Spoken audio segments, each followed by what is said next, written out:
Good morning, I'm Craig DeGrelli. It's Monday, December 2nd, 2024, and these are your Unbiased Updates. Saying it is clear that his son was treated differently and singled out by the justice system, President Biden pardons his son of his felony convictions. More from his statement and reaction. And let it snow, let it snow, let it snow. Winter comes on the first weekend in December for western New York. The whopping totals as the lake effect snow pounds the area. From the Straight Arrow News Studio, bringing the stories that matter to you from across the United States and around the world, these are today's Unbiased Updates. This morning, a reaction is coming in after President Biden's decision late Sunday night to pardon his son Hunter. With his time in office ending in a matter of weeks, the president reversing previous statements he made when he said he would not use his power to keep his son from facing prison time due to felony convictions. Hunter faced sentencing later this month related to two separate criminal cases. Last September, he pleaded guilty to 9 tax charges. Last June, a jury found him guilty of lying on a gun purchase form. Hunter faced up to 17 years in prison for the tax charges and 25 years in the gun case. The president says he decided to issue the pardon because he believes his son was, quote, selectively and unfairly prosecuted, and that the prosecution of his arrest led to, quote, a miscarriage of justice. President Biden says the charges in his son's cases came to be after several of his, quote, political opponents in Congress instigated them to attack the president and oppose his election. The president's move is a reversal from last month when White House Press Secretary Karine Jean-Pierre said there would be no pardon, and this past summer when President Biden said the same thing at another press briefing and during an interview with ABC News. But let me ask you, will you accept the jury's outcome, their verdict, no matter what it is? Yes. And have you ruled out a pardon for your son? Yes. You have. Hunter Biden issued his own statement on Sunday saying, in part, he has admitted and taken responsibility for mistakes he made during his addiction, adding, quote, I will never take the clemency I have been given today for granted and will devote the life I have rebuilt to helping those who are still sick and suffering. President-elect Donald Trump also issuing a statement on his Truth Social platform, asking if Biden's pardon also includes those arrested in connection with the January 6th riots.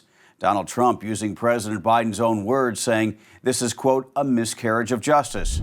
President Biden's pardon covers any potential federal crimes that Hunter committed from January 1st of 2014 through December 1st of 2024, which includes his time on the board of Ukrainian gas company Burisma. He faced criticism for his foreign business transactions and a lofty salary, despite having a lack of energy experience. This official grant of clemency cannot be rescinded by President-elect Trump. Canadian officials are now stepping up security at the country's border with the United States after Prime Minister Justin Trudeau met with President-elect Donald Trump in Florida for dinner on Friday. That's according to a top Canadian government official who was there for the talks. Donald Trump announced last week he would levy 25% tariffs on Canada and Mexico if they did not stop undocumented immigrants and drugs from crossing their respective borders into the U.S. Canada's ambassador to the U.S. says Trudeau was successful in getting the president-elect to understand that lumping the flow of migrants and drugs into the U.S. from Canada with those from Mexico is unfair. Still, Trudeau has promised to increase northern border security in, quote, a visible and muscular way. After their meeting, Donald Trump posted on social media that it was productive, and Trudeau has, quote, made a commitment to work with us. Cold temperatures are sweeping across a large part of the United States, combining with record warm temperatures in the Great Lakes, and that equals lake effect snow, and lots of it. Some parts of the Northeast received a few feet of snow. It is not expected to stop until Wednesday, with up to 2 feet or more feet of snow expected to blanket the area through tomorrow. More than 2 feet of snow was on the ground when the Buffalo Bills put out a call on Sunday for fans to volunteer to shovel snow ahead of their Sunday night game against the San Francisco 49ers. There was an online sign-up sheet over the weekend, and lots of people turned out for $20 an hour, warm refreshments, and a ticket to the game. There is a state of emergency in effect this morning in parts of New York State Meantime, millions of people are under winter weather warnings. The cold is expected to last well into this week, with nearly 70% of the continental U.S. set to feel temperatures below freezing. Some cities like New York, Chicago, Atlanta, Minneapolis, and Cincinnati will experience below average temperatures for the entire week. Did you see this? A college football rivalry game over the weekend ended with both teams fined $100,000 each. The Big Ten issued the fines on Sunday against Michigan and Ohio State due to a post-game brawl between players after the game that saw police officers using pepper spray to break up that big fight.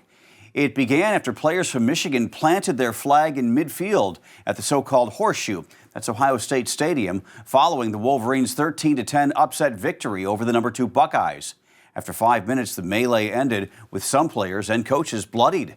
The Big Ten said both teams violated the league's sportsmanship policy, but does not plan to suspend any player for that incident. As shoppers seek Cyber Monday deals today, just a few days ago, Black Friday saw record spending in the United States, but many shoppers chose to forego the mall crowds, instead opting to buy online. Shoppers spent a record $10.8 billion online Friday. That's according to Adobe Analytics. That's over 10% or $1 billion more than they did last year, and more than double what consumers spent in 2017. Adobe said online shoppers shelled out roughly $11.3 million per minute between 10 a.m. and 2 p.m. on Friday. Friday's in-store shopper traffic was down more than 8% compared to 2023. That's according to Sensormatic Solutions, which tracks retail store foot traffic. Finally this morning, it seems getting full of turkey and stuffing was not the only plan for Americans over the holiday weekend, because many also went to the movies to see the latest from Disney. Moana 2 broke a Thanksgiving box office record. The animated sequel took in $221 million over the 5-day holiday period from Wednesday through Sunday. This topped Frozen 2's Thanksgiving earnings of $125 million in 2019. Moana 2 also overtook last year's The Super Mario Bros. Movie to have the biggest 5-day debut in history. Together with blockbusters Wicked and Gladiator 2, the 3 films brought in $420 million, now the highest grossing Thanksgiving weekend ever at the box office. That is great to see. Remember when COVID was around and movie theaters were vacant? What a far cry. Those are your unbiased updates for this Monday. We'll see you back here tomorrow. For all of us here at Straight Arrow News, I'm Craig DeGrelli. Have a great day.